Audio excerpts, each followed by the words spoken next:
さて今回なんですけれども、梅田花月じゃあすみません、祇園花月梅田花月は随分前に閉まりました。祇園花月の、出番の合間にですねお昼ご飯食べに行きます。なのでここ京都、祇園界隈ですね、これ祇園白川というやつですね。これ綺麗な川が流れております。で歩きこれ舞妓さんがね、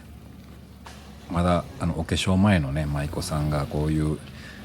お昼間の時間帯でちょっと移動されてたりとかしてすごい京都らしいですけどもね、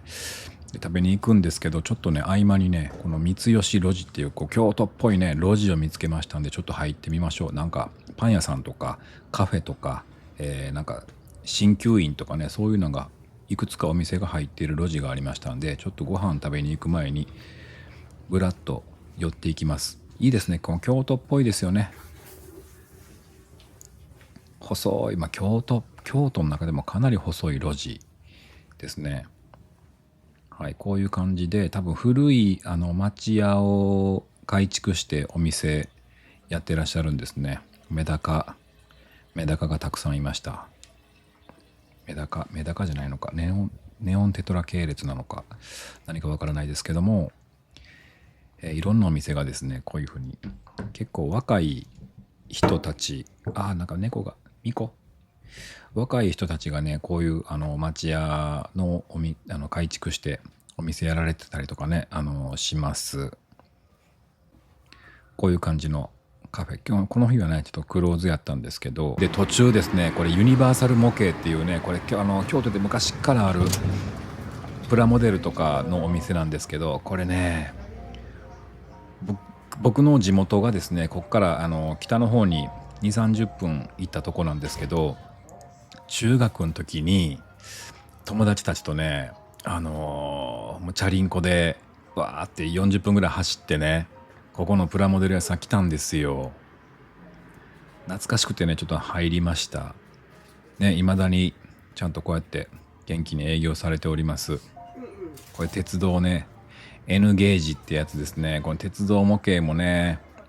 当時多分買いに行ったのは友達に付き合って、多分ガンプラか、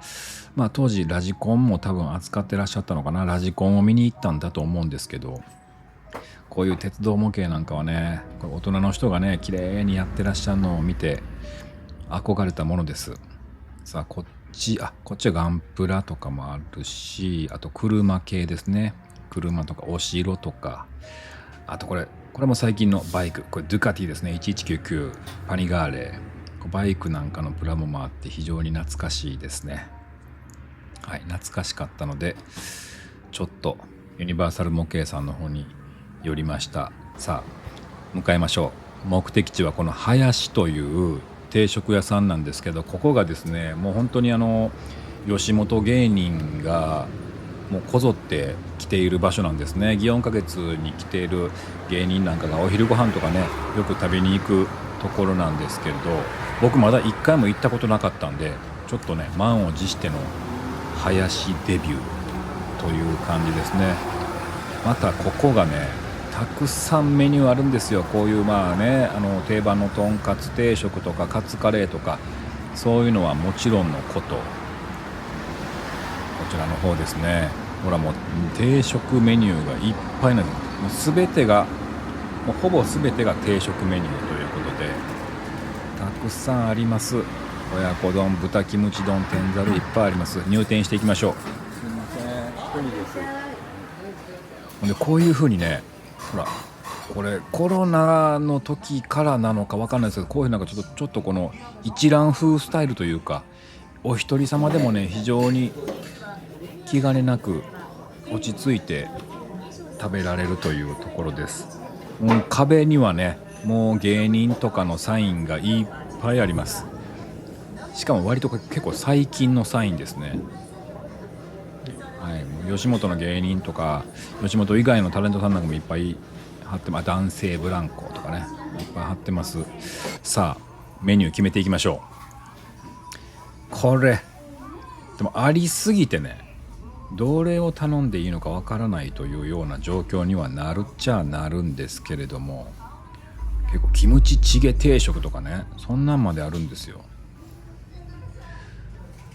さあでもこのビッグメンチカツ定食もこれ光りますよね。でかいメンチカツにウインナーも目玉焼きもついてるし、このビッグバーグ定食、これも光ります。でかいハンバーグに目玉焼き、これいいですよね。さあ私は何にするんでしょうか。はい、チキンカツ定食なんかもあります。カキフライ定食、エビフライ定食、これシーフードミックスも惹かれるんですよ。エビ、カキ、白身魚、いいですね。ではたまたこのうどん、冷やし天ぷらうどん、うどんにするもよしなのか。でこれデミグラスソースのとんかつ定食、チキンカツ定食も惹かれるし、これ珍しい濃厚ごまソースのとんかつ定食、チキンカツ定食、そして関西ではさらに珍しい味噌カツ定食ですね。これ名古屋スタイル味噌とんかつチキン味噌カツ定食、はたまた超定番の鶏の唐揚げ定食、どれを頼んだらいいのかと、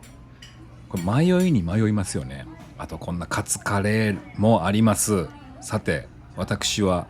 どうするんでしょうか。どの定食を頼むのか。これはもうよしこれにしようって決めても次の瞬間にはやっぱりこれかとなる。皆さんも経験したことがあると思います。非常に難しい選択です。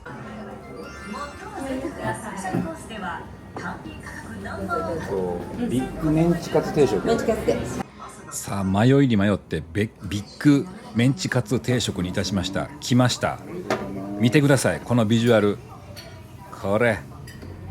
林さん、これですよ。こんなものね、胃袋刺激せずに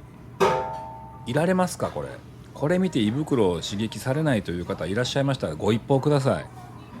話しましょう。そしてこのありがたいことにウインナーまでついている。そしてウインナーにマスタードとケチャップまでついているという。でこれマカロニ、ありがたいですね。シンプルなマカロニでドレッシングもかかって、でこの目玉焼きにこの塩コショウも微妙にかかってるのもいいですよね。で味噌汁とたくあんもついている。これ最高です。最高。めくってやりましょう。卵めくって全貌を見てやりましょう。これまあ綺麗な丸でっかいメンチカツ。このメンチカツ、まあ普通のメンチカツの 1.5 倍から下手したら2倍ぐらいあるんではないかという大きいメンチカツに、このソースがね、あれなんですよ。普通のソースよりもちょっと甘口で甘辛で、まあね、白飯に合いまくるやつなんですよ。これ後ろでは確かこれヒルナンデスかなんかがやってましたんで、ヒルナンデス的な音声が入っているとは思うんですけれども、これ割れてまうよ、こんなのは。これとこれなんですと、これなんです。ヒルナンデスをヒルナンデスじゃない、これなんです。うなずきますよ。それはうなずきますよ。なんか本当にね、もうこれウインナーもこれもう何もありがたい。こんなの本当にね、家で昼ご飯食べてるみたい。もちろんメンチカツはプロの味ですよ。でもなんかね、居心地が家で食べてるみたいなんです。だから多分芸人がですねこぞってここに来るんでしょうね。でここのお店のお母さんもすごくね、優しくてお綺麗な方でですね、非常に居心地がいいです。お味噌汁も濃すぎずね、ちょうどいい濃度の味噌汁で、マカロニはシンプルなこのマヨネーズで和えたマカロニで、目玉焼きのこの塩コショウがこのね、気遣いですよね。塩コショウ、コショウが振ってあるのも気遣いですね。本当にね、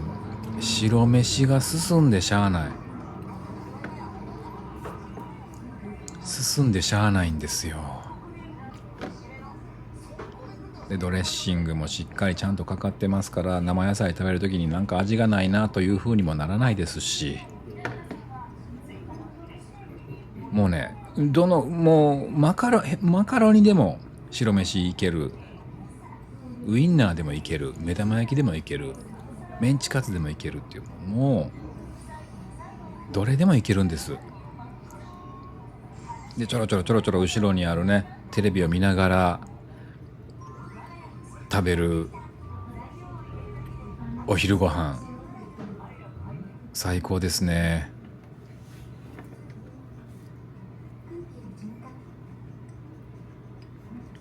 いや本当に最高。ほらこういうね、このビジュアル最強ですよね。このメンチカツのサクサク部分にソースがかかって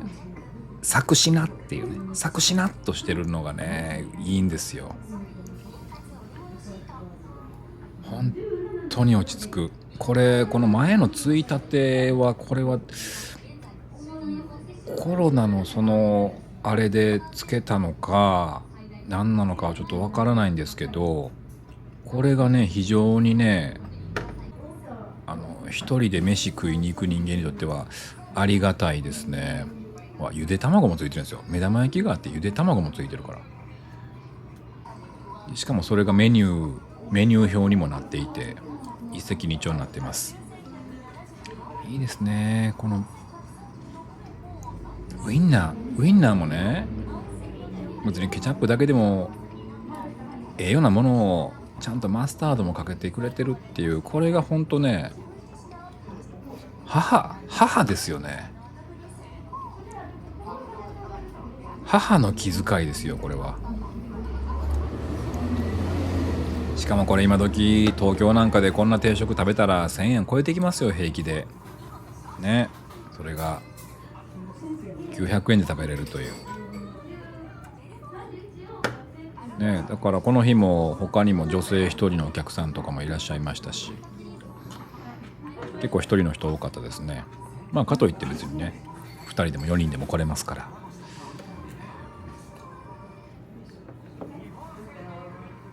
でこの辺はですねお向かいにも、マルシン飯店っていう中華屋さんでね、町中華のお店ですごく人気のお店もありますので、もうマルシンか林来とけばこの辺のお昼は間違いない、そんなところです。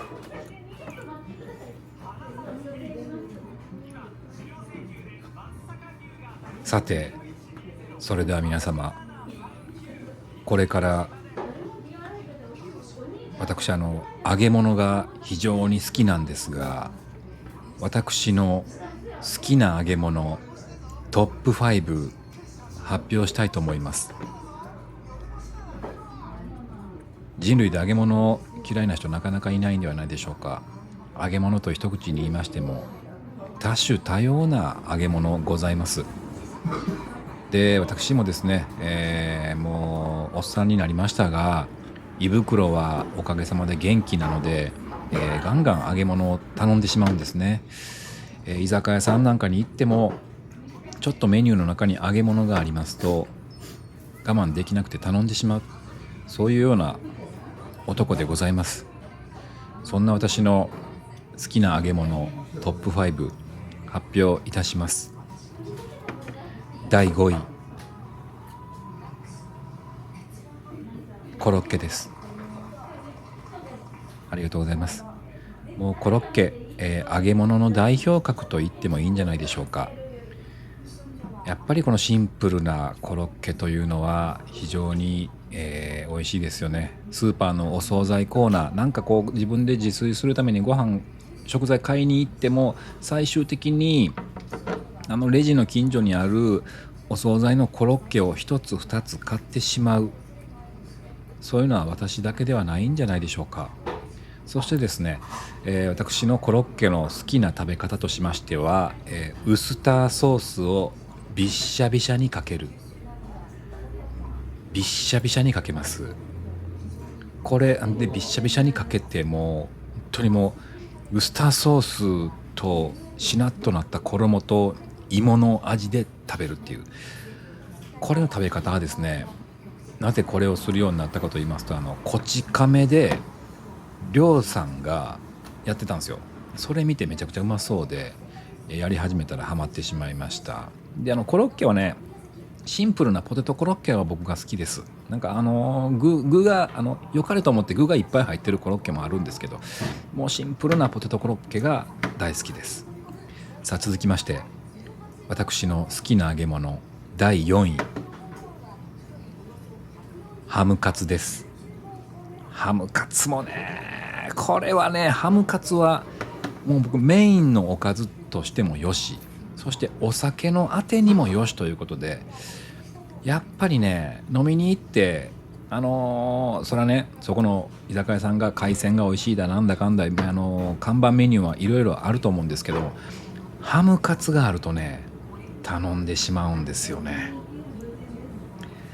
なんでしょう、いい意味でチープな感じがいいですよね。うん。でハムカツも一応僕ソース好きなんで、ソースは一応つけますけど、もうやっぱハムにしっかり塩気と味がついてますんで、ソースは少なめにつけて、それをこうかじりながらちょっと、芋のソーダ割りあたりをですね飲むっていうのも、これも一興ですよね。ハムカツ、これはもうなんか安いのに偉いね、そう言いたいです。もしハムカツが擬人化されて人となって僕の前に現れた時には、安いのに偉いね、そういうふうにハムカツに声をかけてあげたい。ある種揚げ物の中で一番長い友達で入れるのはハムカツなんではないかと思います。安いしね、いいですよね。そして私の好きな揚げ物第3位発表します。ここからトップ3です。エビフライです。あ、やばい、終わってしまう。食べ終わりました。さあサインもしましてですね、帰りデザート買って帰ります。ちょっと急ぎます。第3位エビフライです。エビフライはですね、私幼少期、徳井家があまりお金のない頃に月に一度の贅沢で近所のファミリーレストランにみんなでエビフライを食べに行くっていうのが徳井家唯一の贅沢だったんです。なのでエビフライは未だに大好きです。さあそして私の好きな揚げ物第2位いきます。チキン南蛮です。やはりチキン南蛮うまいですよね。フライ系とはまたちょっと違うんですけど、チキン南蛮タルタルソースがかかって、甘辛ソースがかかって、非常に美味しいですよね。白飯も合うし、もうなんやかんや、今ちょっとこれわらび餅を買っております。帰りに美味しそうなわらび餅のお店見つけたんで、わらび餅を買っております。チキン南蛮が第2位。そして栄えある私の好きな揚げ物第1位、カニクリームコロッケです。カニクリームコロッケという自分では作るのが難しい高貴な感じ、別にカニがちょっとしか入ってなくても別にいいんですよ。ふわふわっとしたのとサクッとしたのと、このソースのこの混じり合ったこのお店でしか出会えない、基本的にはね、もちろん家でも頑張ったら作れるんでしょうけど、でもなかなか作れないっていうのがお店にあるとどうしても頼んでしまうというカニクリームコロッケが1位でございました。そして私はわらび餅に蜜をかけていただきます。私ダイエット中です。